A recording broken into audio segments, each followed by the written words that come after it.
always say, we weren't making Terrifier at that time. Like part 2, everybody knew what Terrifier was now. They wanted to be involved in it. But part 1, we're just making this really obscure killer clown movie, and it's like 4 o'clock in the morning, and it's like, yeah, he's gonna be wearing tits and other stuff tonight. And it was the first night that Samantha, I think, worked with him, and she didn't know what he looked like. She showed up to that. And it was the first time. And I'm watching him, you know, telling him to like prance around like this, come up the steps, and I'm just like by the monitor, like, what fucking movie am I making? What am I putting these people through?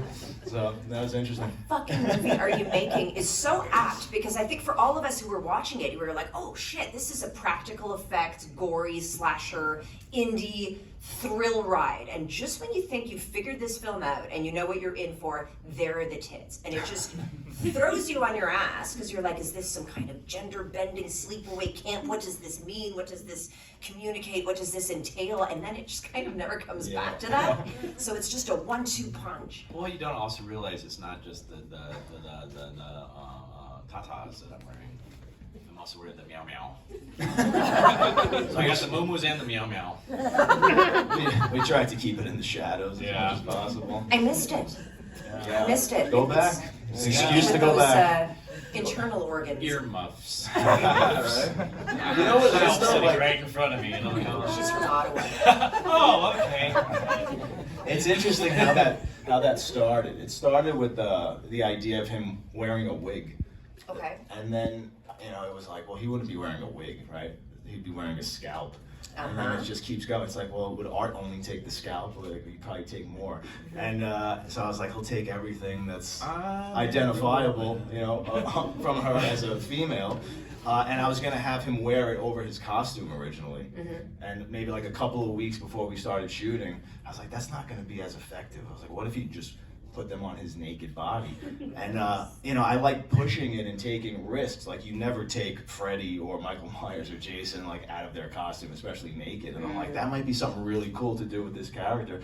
And I called up Dave like 2 weeks earlier, and I told him the idea. I'm like, would you be cool playing this naked? And there's like a little awkward pause, and he goes, yeah.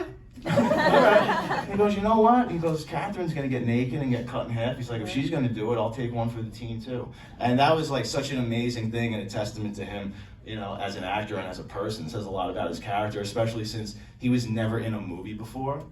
Really, and then to ask him to do that and for him to agree to it was amazing. The trust that was there was wonderful. I've always been really self-conscious about my body too, so I was like, well, this is going to be very therapeutic.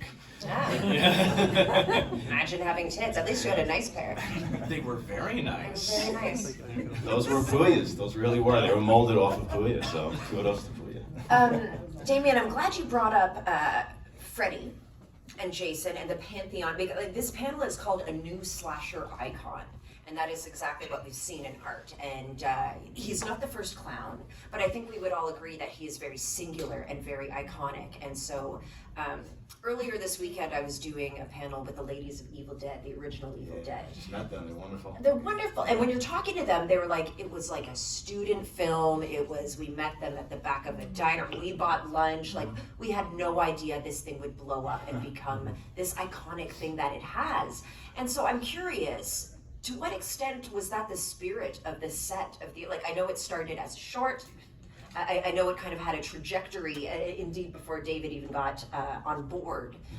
Did you feel like you were creating a new slasher icon? Did you think about the longevity of this character, or were you just thinking about the task at hand? Yeah, you always hope that you're doing something worthwhile, and especially if you're the writer, right? Everybody thinks, oh, this is really cool, like I'm doing something cool, but then it turns out not to be, of course, but there should always be a lot of passion behind it. When I first created him for the first short film that he was ever in that I made called The Night Circle, he was one of many characters in it. Art the Clown was just in the opening 3 minutes because I had this little creepy idea for a killer clown. I wanted to take my crack at it. So it wasn't until I designed the character on paper, and I thought he looked pretty cool, and then when I put Mike Gianelli in the costume and in the prosthetic and had him on set for the first time, it was like, wow, that's really striking. Like, that looks, it has a presence, you know? And then to see him with the creepy smile, and it was just working. but I didn't know what it was still. And then people would see that, and their reaction to it was so amazing, and they just kept saying, what's the deal with that clown? That can't be it. You have to go make more things with that character. So then I was like, all right, I'll make a short film next with him that focuses solely on this character. It's just dedicated to him, and I loved slashers, so I'm like, I'm gonna turn him into a slasher and take bits and pieces of all the slashers that I love, kind of be my love letter to everything I grew up with. And that's when I sort of had the light bulb realization making that, like, ooh, there is something special here. I need to get this character in front of as many eyes and get him into a feature. But I mean, even into Terrifier 2, it's been that original Evil Dead guerrilla filmmaking style to a T. Yes, which is remarkable considering how successful it is. And I'm going to want to get to that as we get to further into the sequels and what's obviously becoming a huge franchise, a huge money-making franchise that you're